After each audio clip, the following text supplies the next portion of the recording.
बिस्मिल्लाहिर्रहमानिर्रहीम। अस्सलामुअलैकुम। मैं हूँ सिद्रा राव और आप देख रहे हैं चैनल 51 डिजिटल। नाज़रीन, रोज़ाना की तरह आज भी हम टॉप ट्रेंड्स के साथ हाजिर हैं। नाज़रीन, आज हम बात करेंगे, सबसे पहले तो हम नूर मकदम और जो ज़ाहिर जाफ़र का केस है इसके बारे में डिस्कस करेंगे। इमरान खान साहब ने इस पे एक्शन लिया है और ये असल में कहानी क्या है इनकी, ये क्या प्रोपोगेंडा है, ये किस तरीके का एक केस था, इसकी सारी कहानी हम आपको बताएंगे और इसमें क्या डेवलपमेंट्स आ चुकी हैं, इसका क्या आखिर में क्या इसका होना है नतीजा, वो भी हम आपके साथ डिस्कस करेंगे। उसके बाद हम आज के टॉप ट्रेंड पे आ जाते हैं। आज का टॉप ट्रेंड ये है कि पाकिस्तान का एक वफ़द अमेरिका गया हुआ है, वहाँ पर उन्होंने मुज़ाकरात करने हैं और ये मुज़ाकरात की वजह क्या है, क्यों ये मुज़ाकरात किए जा रहे हैं और अमेरिका ने पाकिस्तान से क्या मुतालबात किए हैं, अमेरिका पाकिस्तान से अब क्या चाहता है और पाकिस्तान ने क्या जवाब दिया है, ये सारी डिस्कशन हमारी आज की इस वीडियो में होगी। तो हमारे साथ जुड़े रहिए और ये सारी की सारी डिस्कशन में उम्मीद करूँगी कि आप ज़रूर हमारे साथ होंगे इसमें। नाज़रीन, शुरू करते हैं नूर और ज़ाहिर जाफ़र केस से। नूर और ज़ाहिर जाफ़र का जो एक केस है, जो बड़ा सीधा केस नज़र आता है, लेकिन दर हकीकत ये बिल्कुल मुख्तलिफ है। हमने अक्सर ड्रामों में और फ़िल्मों में एक केस देखा होता है, जैसे कि एक कुर्बानी देना और इस तरह के जो कंसेप्ट्स होते हैं जो शैतान के लिए किया जाता है, वटेवर इस तरह की जो चीज़ें होती हैं ये सब आपको दिखाई जाती हैं। यही एक हकीकत में भी हुआ है, क्योंकि जो कत्ल किया गया है ये साबिक सफ़ीर की बेटी के साथ, तो ये एक बड़ा ही खौफनाक सफाकी के साथ एक कत्ल हुआ है जो F74 में इस्लामाबाद में ये कत्ल हुआ है। लड़की का गला ही बिल्कुल काट दिया गया है और वो भी मगरिब के वक्त तक का इंतज़ार किया गया है और फिर उसके साथ ऐसा किया गया है। और ये मुलजिम है कौन? ज़राए से हमें ये पता चला है, इंटरनेशनल कंसल्टेंट नामी एक कॉलेज या फर्म जो भी है इसका मालिक था, जो कि बैरून मुल्क तलबा के को तालीम में मुआवनत फराहम करता था। इस तरीके की ज़राए से हमें मालूम हुआ है कि ये इसका ये बेसिक काम था। लेकिन उसने जो बयान दिया है, पुलिस ने जो इन्वेस्टिगेशन की है, उसने बताया है कि नूर ने मेरे साथ बेवफाई की है और मुझे वो बिल्कुल पसंद नहीं है। मैंने उसको मना करने की कोशिश भी की है लेकिन उसने मेरी बात नहीं मानी है। इस पर मुझे गुस्सा आ गया तो उसने कत्ल किया। ये वो मुलजिम कह रहे हैं, लेकिन कहानी जो है वो बिल्कुल मुख्तलिफ है। ये एक कत्ल था, सोची समझी एक साजिश थी।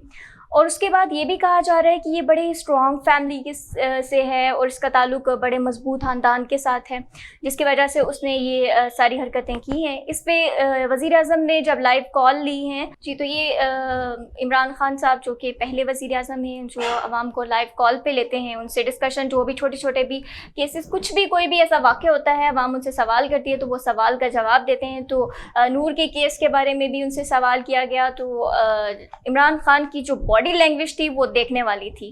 उन्होंने साफ साफ जिस तरीके से कहा कि उसका स्ट्रॉन्ग ग्रुप के साथ ताल्लुक़ है, वो जितने बड़े भी वो जिस तंजीम से भी है, जहाँ पर भी उसका लिंक है वो बचेगा नहीं। इससे कबल उन्होंने कहा कि अफ़गान सफ़ीर की भी बेटी के साथ एक मामला हुआ, उसका भी केस मैं देख रहा हूँ, उसको मैं अपनी बेटी के केस की तरह मैं उसको देख रहा हूँ और ये जो सीरियस केस था इसका मैं पहले दिन से नोटिस ले रहा हूँ। लेकिन उनकी जो बॉडी लैंग्वेज थी वो देखने वाली थी, जिस तरीके के साथ उन्होंने गुफ्तगू की है। इससे क्या ज़ाहिर होता है कौन ये बंदा, ये किस तंजीम के साथ है, इतना स्ट्रॉन्ग इसका ग्रुप के साथ ताल्लुक़ है, ये एलीट क्लास से है या कुछ भी। इस पे शेख रशीद साहब ने भी कहा कि अगर मेरे बस में हो तो मैं इस बंदे को कत्ल करूँ। अब देखिए, शेख साहब की भी वर्डिंग कुछ इस तरह थी कि अगर मेरे बस में हो तो मैं कर लूँ। तो इससे क्या जाहिर होता है कि यह क्या किसी स्ट्रॉन्ग तंजीम से है, इसका किस लड़के का किससे ताल्लुक़ है। इस केस का जो डिसीजन लिया जाएगा वो नूर के वालिदैन पर डिपेंड करता है। अगर उनको फोर्सेस की जानिब से, जैसा कि बताया गया है कि वो एक एलीट क्लास से है मुलजिम और बड़े खुफिया तंजीमों के साथ, कुछ बड़े ग्रुप्स के साथ, कुछ एजेंसियों के साथ उसका ताल्लुक़ है, तो अगर ऐसा कुछ है तो भी इमरान खान का जो जवाब था, उन्होंने ये कहा कि हम किसी सूरत भी, ये बचेगा नहीं ये शख्स। बेशक इमरान खान के चेहरे पर एक अफसुर्दगी थी और एक बेबसी का सा एक मंजर हमें नज़र आया, लेकिन उसके बावजूद उन्होंने ये कहा खुफिया ताकतों को, जो भी इसकी पुष्ट पनाही कर रही हैं, जो भी इसको सपोर्टर्स हैं, उन सबको एक करारा जवाब दिया इमरान खान ने। उन्होंने ये कहा کہ یہ جو کوئی بھی ہے، جس کلاس سے بھی ہے اور جس تنظیم کے ساتھ بھی اس کا تعلق، اس کے باوجود یہ بندہ بچے گا نہیں، اس کو سزا ضرور ملے گی، لیکن اس کا جو ڈیسیژن ہے وہ نور کے پیرنٹس پہ ڈیپینڈ کرتا ہے۔ اگر وہ اسے معاف کر دیتے ہیں تو اس سے یہ کیس ختم بھی ہو سکتا ہے، اور اگر وہ نہیں کرتے ہیں معاف یا پھر وہ اس کا بدلہ لیں گے تو پھر ظاہر سی بات ہے جو بھی جتنی بھی طاقتیں اس کی پشت پناہی کر لیں، جو بھی اس کو بچانا چاہتے ہیں وہ بے شک بچانے کی کوشش کریں، لیکن یہ شخص بچے گا نہیں۔ ناظرین، آج کا جو ہمارا ٹاپ ٹرینڈ ہے وہ ہے پاکستان کا ایک وفد مذاکرات کے لیے افغانستان گیا ہوا ہے، اور اس وفد میں D G I S I اور اس کے ساتھ نیشنل سیکیورٹی ایڈوائزر پاکستان موحد سعید صاحب بھی موجود ہیں وہاں پر۔ اور یہ مذاکرات کیوں ہو رہے ہیں، اس کی بیسک وجہ جو ہے وہ افغانستان ہے۔ افغانستان میں جو طالبان اور افغان فورسز کا اور امریکہ کا جو ایک چیز چل رہی ہے، ہم کتنے دنوں سے ہم دیکھ رہے ہیں کہ یہ لگاتار چلے جا رہی ہے، صرف یہ وجہ ہے۔ اس کی بیسک چیز ہے افغانستان کے 3 شہر جو کہ کافی بہت اہمیت کے حامل ہیں، ہر لحاظ سے، تجارتی لحاظ سے بھی اگر دیکھا جائے وہ بڑے ہی اہم شہر ہیں۔ وہ شہر کون کون سے ہیں؟ ایک ہے لشکر گاہ، قندھار، اور تیسرا ہے ہرات۔ یہ 3 ایسے شہر ہیں جن پہ افغانستان کے جو طالبان ہیں وہ یہ کہتے ہیں کہ ہمارا کنٹرول ہے، ہم نے ان کو قبضے میں کر لیا ہے، جبکہ افغان فورسز تو یہ کہتی ہیں کہ یہ ابھی تک لڑائی جاری ہے کچھ اس طرح سے، لیکن یہاں پر طالبان موجود ہیں۔ اب یہ اہم شہر ہیں جو کہ جنوب مغرب میں واقع ہیں۔ قندھار کے متعلق تو کہا جاتا ہے کہ ایک اہم تجارتی مرکز ہے، تو یہ ہر صورت میں چاہتے ہیں افغان فورسز کہ یہ ہمارے پاس علاقہ آ جائے، لیکن افغان طالبان بھی کچھ کم نہیں ہیں، وہ بھی پوری کوشش کر رہے ہیں، لیکن وہاں پر طالبان موجود بھی ہیں۔ اب امریکہ کیا کر رہا ہے؟ امریکہ بڑی صاف دکھائی دے رہا ہے کہ وہ پاکستان کو بیچ میں ثالثی کردار کے لیے وہ ڈال رہا ہے، پاکستان کو درمیان میں لا رہا ہے، خود وہ مذاکرات کرنے پہ تلے ہوئے، وہ افغانستان کے ساتھ مذاکرات کرنا چاہتے ہیں جبکہ پاکستان کو درمیان میں لاتے ہیں، اور انہوں نے مذاکرات کے لیے جو 12 پوائنٹس بتائے ہیں، ڈو ٹو مور، یعنی کہ بہت ایک عجیب سا انہوں نے پاکستان کے لیے یہ مذاکرات میں، اب مذاکرات پاکستان کیے جا رہا ہے جبکہ جنگ جو چل رہی ہے وہ آپس میں افغان فورسز کی ہے، طالبان کی ہے، اور امریکہ وہاں سے نکلنا چاہتا ہے۔ اب ہم آپ کو بتائیں گے کہ کون سے ایسے پوائنٹس تھے جو امریکہ نے پاکستان کے سامنے رکھے ہیں کہ جن کے اوپر پاکستان ایگری ہو اور وہ یہ کام کریں، جس میں نمبر 1 تو تھا کہ پاکستان افغان سرحد کو سیل نہ کرے۔ اب ظاہر سی بات ہے سرحد اگر سیل ہو جاتی ہے تو ان کے بہت سارے مفادات جو کہ تجارتی لحاظ سے ہیں، کچھ اس طریقے سے جتنی بھی چیزیں ہیں وہ ان کی رک جائیں گی، ان کی کافی ایک ہینڈسم اماؤنٹ آتی ہے جو ایکسپورٹ کا کام وغیرہ کرتے ہیں، تو اس کے ساتھ کافی اچھی ان کی ایک اکنامکلی بھی اچھا امپریشن جاتا ہے ان کو اور بڑا فائدہ ہوتا ہے، تو وہ چاہتے ہیں کہ پاکستان کسی بھی صورت میں افغان سرحد کو اور ڈیونٹ لائن پر کسی بھی وہ اس کو سیل نہ کریں۔ نمبر 2، حقانی نیٹ ورک کو ختم کیا جائے۔ اب افغانستان، پاکستان اور افغانستان کو آپس میں یہ لڑانا چاہتے ہیں، جتنی بھی حقانی فیملیز یہاں پر موجود ہیں ان کے اوپر وہ کہتے ہیں کہ ان کو یہاں سے آپ ختم کر دیں۔ اس کے بعد سی پیک پر پاکستان نظر ثانی کرے اور اس کو روک دے۔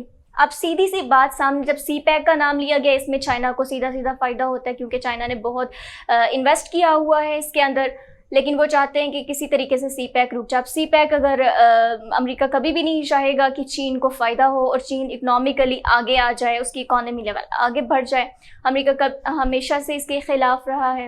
اس کے علاوہ بھارت کا بھی ایک اہم ہے، وہ بھی چاہتا ہے کہ کسی صورت میں جو ہے وہ یہ سی پیک رک جائے کیونکہ اس کا گلگت میں بھی جا رہا ہے، یہ کافی آگے تک پھیل رہا ہے، تو یہ چاہتے ہیں کہ کسی بھی صورت میں چائنا اکانومیکلی آگے نہ جائے۔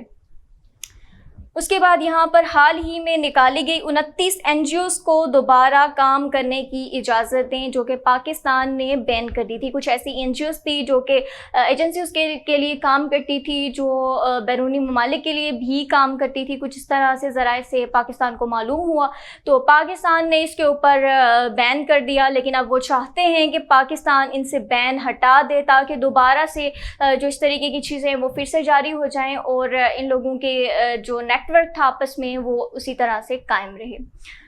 اس کے بعد انہوں نے 5 نمبر پہ یہ پوائنٹ رکھا ہے کہ حافظ سعید اور ان کی تنظیموں کو ختم کیا جائے پاکستان سے۔ नंबर 6 पे इन्होंने कहा कि अफ़गान मुहाजिरीन की मेज़बानी को जारी रखे पाकिस्तान।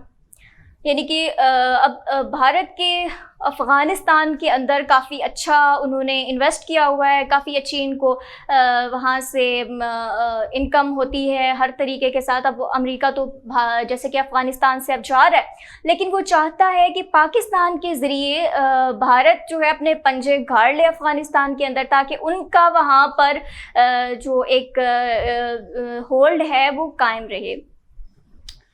उसके बाद उन्होंने अगला चीज़ जो नंबर 7 पे पॉइंट रखा है वो है खारजी ताल्लुकात अमरीकी पॉलिसी के मुताबिक बनाए जाएं। यानी कि पाकिस्तान अपने जितने भी खारजी ताल्लुकात हैं जो डिफरेंट ममालिक के साथ उनके होते हैं, वो अब अमेरिका की मर्ज़ी के मुताबिक तय करे। यानी कि पिछली हुकूमतों में जैसा होता आया है कि एक एक कदम चलने के लिए अमेरिका को पूछते थे कि भाई हम ये काम करें या ना करें, तो अमेरिका चाहता है कि अब की हुकूमत भी ऐसी ही पॉलिसीज़ बनाए, वो उनके मुताबिक अपनी खारजा पॉलिसी को तरतीब दे, पाकिस्तान उनके कहे पे चले।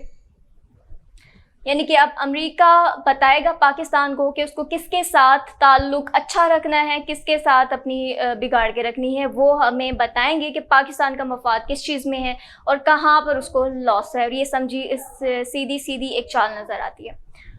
उसके बाद अगला उन्होंने पॉइंट रखा नंबर 8 पर, भारत से दोस्ताना ताल्लुकात बनाते हुए तमाम ताल्लुकात को बेहतर किया जाए। यानी कि अब भारत के साथ ताल्लुकात को अच्छा करने से मुराद एक ही चीज़ है, कश्मीर को लाया जा रहा है बीच में। यानी कि कश्मीर को वो कह रहे हैं कि इसका मामला रफा दफा हो जाएगा, यानी कि उसके ऊपर भी भारत का होल्ड आ जाएगा। अगर ये देखा जाए तो अमेरिका भारत को सपोर्ट कर रहा है, लेकिन दर हकीकत वो पाकिस्तान के ख़िलाफ़ जा रहा है। उसके अलावा इन्होंने कहा खित्ते में अमरीकी जंगी नज़रियात जो उनकी हमायत करे पाकिस्तान, जैसे कि पहले भी वो करता रहा है। जिस तरह के जंगी नज़रियात इनके अमेरिका के थे, अमेरिका जहाँ से जैसे कि वियतनाम से निकला, हिरोशिमा नागासाकी से, ईरान से किस तरीके के साथ बेइज्जत होकर निकला है, इसी तरह वो चाहता है कि वो अब अफ़गानिस्तान से बड़े एक तरीके के साथ, इज़्ज़त के साथ समझ लें, अब निकलना चाहता है। इसलिए वो पाकिस्तान को बीच में लाता है, वो पाकिस्तान की लड़ाई करवा रहा है अफ़गानिस्तान के साथ सीधी सीधी। लेकिन पाकिस्तान अब आगे से क्या कहता है, वज़ीर आज़म साहब हमेशा अपनी तकरीर में यही कहते हैं कि हम अफ़गानिस्तान में जो अफ़गानी लोग हैं उनकी जब उनकी पसंद से जो हुकूमत आएगी, जो अफ़गानी चाहते हैं, हम उसको एक्सेप्ट करेंगे। ये सीधी सीधी बात हमारी तरफ से, पाकिस्तान की तरफ से कही गई है। लेकिन वो लोग, अमेरिका इस पे बिल्कुल भी एग्री नहीं है। वो चाहता है कि भारत के साथ अच्छे ताल्लुकात कायम कर लिए जाएं। और दूसरा ये है कि वो ख़ुद इज़्ज़त से जाना चाहता है, लेकिन पाकिस्तान को बीच में ला के, ताकि पाकिस्तान को मुस्तकबिल में काफ़ी नुकसान उठाने पड़ें। इसके साथ ज़ाहिर सी बात है, जब तालिबान के साथ पंगा लेंगे तो वो हमले करेंगे, दहशतगर्दी फैलेगी, सब कुछ पाकिस्तान के लिए एक अगर हम उस मुस्तकबिल में देखें तो उनको लड़वाना चाहते हैं आपस में, और पाकिस्तान के लिए एक नुकसान साबित करवाना चाहते हैं।